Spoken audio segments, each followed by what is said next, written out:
সবার সামনে মার খেয়ে উর্মি সব সত্যি স্বীকার করে নিল। সম্পূর্ণটা জানতে ভিডিওটি স্কিপ না করে দেখতে থাকুন। আজকে পর্বে আপনারা দেখতে পাবেন অবিনাশ দীপাকে ডাকে, তখন দীপা এসে বলে কি হলো, আপনি আমাকে এত তাড়াতাড়ি ডাকলেন কেন? তখন অবিনাশ বলে কিন্তু এখনো ডাক্তার রিলিজ করেনি, এখন তো আমাকে এখান থেকে ছাড়বে না, তাই আপনাকে এখানে ডাকলাম। ডক্টর সেনগুপ্তকে যেই ওষুধটা দেওয়া হচ্ছে তার রিপোর্ট কিন্তু চলে এসেছে। ওষুধটা কিন্তু খুব একটা ভালো না। ওষুধটা খেলে ডাইরেক্ট নার্ভের ওপরে এফেক্ট পড়ে। এই ওষুধটা দীর্ঘদিন ধরে খেলে মানুষ পাগলও হতে পারে, আর লাইফ রিস্কও আছে। শুনে দীপা খুব ভয় পেয়ে যায় আর বলে এরকম একটা ওষুধ ডাক্তারবাবুকে কে দেবে? তখন অবিনাশ বলে কেন, আপনার বোনই তো ডাক্তারবাবুকে এই ওষুধটা খাওয়ায়। তখন দীপা বলে উর্মি জেনে বুঝে ডাক্তারবাবুকে এমন ওষুধ খাওয়াবে না, উর্মি হয়তো না জেনেই এসব কিছু করছে। তখন অবিনাশ বলে না, আপনার বোন সবকিছু জেনে বুঝেই করছে না, ওষুধ খাওয়ানোর জন্য আপনার বোন কেমন জোর করে। অন্যদিকে সোনার ঘুম ভাঙে আর সোনা উঠে দেখে ঘরের মধ্যে কেউ নেই। তখন সোনা বলে ঘরে তো কেউ নেই, তাহলে কি আমি সবকিছু কল্পনা করছিলাম, নাকি রুজির আত্মা সত্যি সত্যি এখানে এসেছিল? না, আমি আর এমন কিছু করব না, আমি আর মাকে নিয়ে ভাববো না, মাকে আমার মনে আর জায়গা দেব না, তাহলে রুজির আত্মা শান্তি পাবে না। রুজির আত্মা শান্তির জন্য আমাকে যা যা করতে হয় তাই করব। রুজির আত্মাকে যে করেই হোক শান্ত করতে হবে। অন্যদিকে সূর্য অফিসে সকলের মধ্যে দীপাকে দেখে। সিকিউরিটি গার্ড আর বাকি কর্মচারীদের মধ্যেও সে দীপাকেই দেখতে পায়। তখনই সেখানে দীপা চলে আসে আর সূর্য বলে আপনি কি সত্যিই এখানে এসেছেন? আমার কি হয়েছে এটা?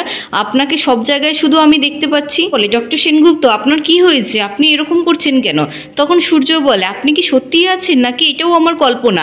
আমি কি একবার আপনাকে ছুঁয়ে দেখবো? এই বলে সূর্য দীপাকে ছুঁয়ে দেখে, তাও সূর্যর বিশ্বাস হয় না। তারপর সূর্য নিজের হাতে একটা চিমটি কাটে আর করে চিল্লিয়ে ওঠে। তখন সূর্য বলে না, এটা কল্পনা না, এটা তো সত্যি, আপনি এখানে সত্যিই আছেন।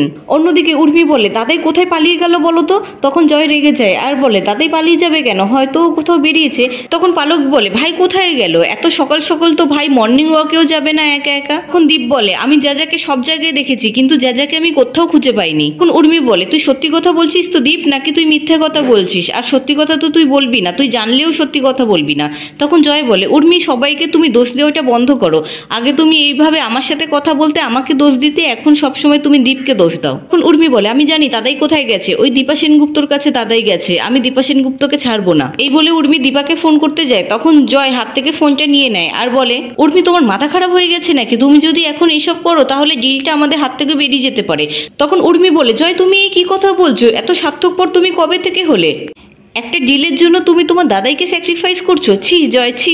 তারপর উর্মি সূর্যকে ভিডিও কল করে। অন্যদিকে সূর্য ভিডিও কলটা রিসিভ করে আর একটু বিরক্ত হয়। তখন উর্মি বলে দাদাই আপনি কোথায় আছেন? কাউকে কিছু না বলে কালকে রাতে আপনি বাড়ি থেকে বেরিয়ে গেছেন কেন? সূর্য বলে তুমি তো ভিডিও কল করেছো, ভিডিও কল করে তো তুমি বুঝতে পারছো আমি কোথায় আছি, আবার তুমি জিজ্ঞাসা করছো কেন? আমি তো আমাদের অফিসে আছি। উর্মি বলে দাদাই আপনার ওষুধটা তো খাওয়া হয়নি। তখন সূর্য বলে উফ আবার সেই ওষুধ, ঠিক আছে কাউকে দিয়ে পাঠিয়ে দাও, আমি খেয়ে নেবো। তখন উর্মি বলে ঠিক আছে আমি নিজেই যাচ্ছি। এদিকে উর্মি ওষুধ নিয়ে সূর্যর কেবিনে আসে আর বলে দাদাই আপনি ওষুধটা খেয়ে নিন। তখন সূর্যর কেবিনে সূর্য চেয়ারের মধ্যে দীপা বসে থাকে আর বলে কোন ওষুধ খাবো বনু? ভুল ওষুধ খাবো? তুই আর কত সর্বনাশ করবি শয়তান। এই বলে দীপা উর্মিকে চড় মারে। তখন উর্মি বলে বেশ করেছি, আমি যা করেছি বেশ করেছি, আমি তোদের সবাইকে শেষ করে দেবো। তখন দীপা বলে তোর এত রাগ এত হিংসা আমার ওপর, তুই তার জন্য তোর দিদির বরকে মেরে ফেলবি? এই বলে দীপা উর্মিকে আবারও চড় মারে। তখন উর্মি বলে তুই এত বড় বড় কথা বলছিস কোন মুখে? তুই নিজে কি করেছিস? তুই তো তোর মেয়ের বরকে মেরে ফেলেছিস। তখন দীপা বলে তুই অন্য কারোর কথায় এরকম একটা কাজ করিস না, আমি জানি ওই কুন্তলার কথায় তুই এসব কিছু করছিস তাই না? ঠিক আছে তুই যখন নিজে বলছিস সবকিছু শেষ করে দিবি, সবাইকে মেরে ফেলবি, ঠিক আছে নে আমরা সবাই একসাথে মরবো। এই বলে দীপা ওষুধটা নিজের হাতে ঢেলে নিয়ে উর্মিকে খাওয়াতে যায়। তখনই সেখানে সূর্য, সোনা আর রূপা চলে আসে আর সূর্য বলে ম্যাম আপনি এটা কি করছেন? আপনার সাহস কি করে হলো আমার ফ্যামিলি মেম্বারের গায়ে হাত তোলার? তখন সোনা এসে দীপার হাত ধরে আর বলে এবার আমি সবকিছু শেষ করে দেব, অনেক হয়েছে আর না, এবার আমি সবকিছু শেষ করব। সূর্য বলে সোনা দাঁড়াও ম্যাম, আপনি এটা কি করছিলেন? আপনি আমার বোনের গায়ে কেন হাত তুললেন? কাজটা কিন্তু আপনি মোটেও ভালো করেননি, এটা অন্যায় হয়েছে আপনার। আপনি এক্ষুনি উর্মিকে সরি বলবেন আপনার ভুল হয়ে গেছে, না হলে কিন্তু এই বিজনেস ডিলটা আমি আপনার সাথে করব না। তখন দীপা মনে মনে বলে ডাক্তারবাবুর সামনে সব সত্যি কথা এখন বলা যাবে না, তাহলে ডাক্তারবাবু উত্তেজিত হয়ে যেতে পারে। তারপর দীপা উর্মিকে বলে সরি আমার ভুল হয়ে গেছে। রূপা বলে ডক্টর সেনগুপ্ত আপনি এখান থেকে চলুন। এই বলে সূর্যকে সেখান থেকে নিয়ে যায়। তখন দীপা সোনাকে বলে তোর বাবা এতক্ষণ ছিল বলে আমি কিছু বলতে পারিনি। তোর কাকিয়া কি করেছে জানিস? তোর কাকিয়া তোর বাবাকে ভুল ওষুধ খাওয়াচ্ছে, ভুল ওষুধ খাইয়ে তোর বাবাকে অসুস্থ করে রেখেছে। তখন সোনা বলে তুমি চুপ করে থাকো, তুমি এসব কথা কিছু বলবে না। আর কাকিয়া যাই করে থাকুক না কেন, কাকিয়া ভালোর জন্যই এসব কিছু করেছে। আর তুমি এত বড় বড় কথা বলছো কোন সাহসে? আমি বাবাকে আর তোমাকে কিছুতেই এক হতে দেব না। বাবাকে নিয়ে আমি অনেক দূরে চলে যাব, বাবাকে নিয়ে আমি কলকাতায় ফিরে যাব। সোনা চিৎকার করে সূর্যকে ডাকতে থাকে, বাবা তুমি এক্ষুনি এখানে এসো, না হলে কিন্তু আমি নিজে শেষ হয়ে যাব, আমি রুজির কাছে চলে যাব। তখন সূর্য সেখানে আসে আর বলে, এসব তুমি কি বলছো সোনা, চুপ করো। তারপর সোনা, সূর্য আর উর্মি সেখান থেকে চলে যায়। অন্যদিকে উর্মি বাড়িতে গিয়ে বলে, আমরা সবাই কলকাতায় ফিরে যাব। তখন জয় বলে, এত বড় একটা সিদ্ধান্ত নেওয়ার তুমি কে? আমাদের কারোর সাথে কোনো পরামর্শ না করে তুমি এত বড় একটা সিদ্ধান্ত নিলে কেন?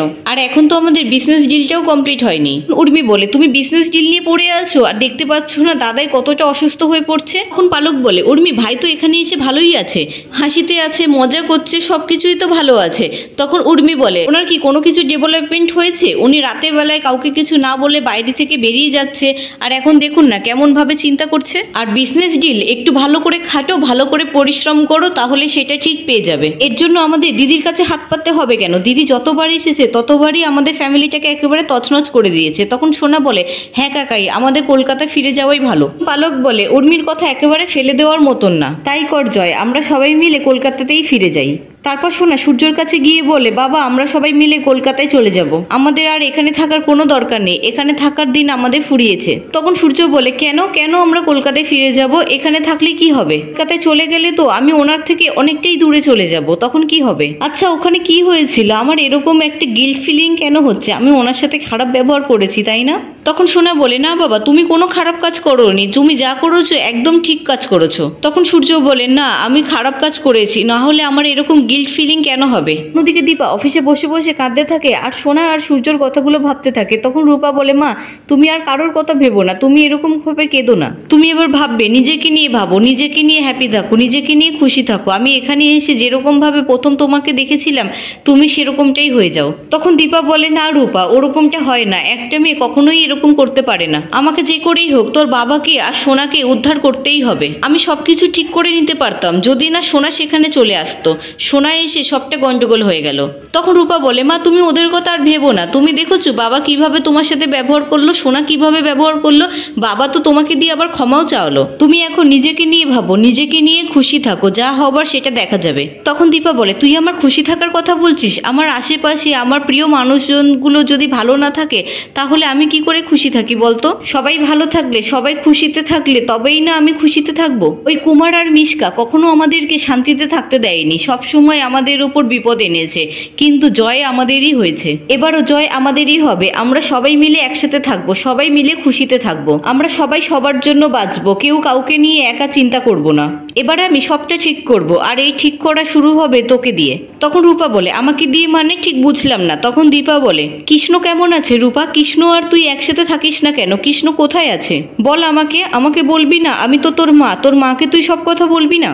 তখন রূপা বলে, ওই খুনটা করার পর থেকে, তুমি জেলে চলে যাওয়ার পর থেকে সোনা এইরকম বিধবা হয়ে গেল, এই সব কিছুর জন্য আমি নিজেকে দোষী মনে করেছি, এই সব কিছু আমার জন্যই হয়েছে। তাই সোনা যখন সুখে দিন কাটাতে পারলো না, সোনা যখন দুঃখে কষ্টের মধ্যে থাকবে, আমি কি করে কৃষ্ণর সাথে সুখে থাকি বলো তো মা? আর এই সব কিছুর জন্য কৃষ্ণও আমাকে ভুল বুঝেছে। তখন দীপা বলে, দেখেছিস তুই বোন হয়ে বোনের কষ্টটা দেখতে পারলি না, বোন হয়ে তুই নিজে সুখে থাকতে পারলি না, তুই নিজেকে নিয়ে ভাবতে পারলি না, তাহলে আমি মা হয়ে কি করে নিজেকে নিয়ে ভাববো বলতে পারিস? এবার সবকিছু ঠিক হবে, সবকিছু ঠিক হতেই হবে, সবকিছু আমি ঠিক করব।